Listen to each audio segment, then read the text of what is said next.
এরপরে যেটা করব যে ন্যান্ড গেটটাকে আমরা অ্যান্ড গেট হিসাবে ব্যবহার করব। তো তার জন্য কী করতে হবে না, যে এ বি দুটো পয়েন্টে আমরা হচ্ছে ভোল্টেজ ইনপুট দেবো, যেটা 5 ভোল্ট মেনলি ইউজ করতেছি, ঠিক আছে। তারপর তাদের যে আউটপুটটা হবে সেই আউটপুটটা এই দুটো পয়েন্ট মানে অর্থাৎ কি যদি 4-5কে শর্ট করবো এবং 4-এর মধ্যে আউটপুটটা দেবো, ঠিক আছে। তারপর থেকে যেটা বাড়াবে সেটা হচ্ছে আউটপুট হিসেবে কাজ করবে।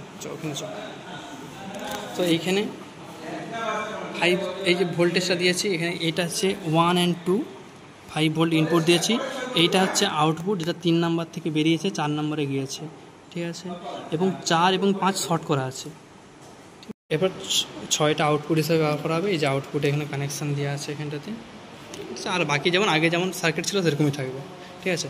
এখন মেনলি কি আমরা যখন দিয়েছি 1-1 দিয়েছি, অর্থাৎ ইনপুট ভোল্টেজ দুটোতেই হাই দেওয়া আছে, তার জন্য আমরা হাই ভোল্টেজ পাচ্ছি, যেহেতু এটা অ্যান্ড গেট হিসাবে কাজ করছে। এরপর যদি আমরা দুটোকে 0-0 করে দিই,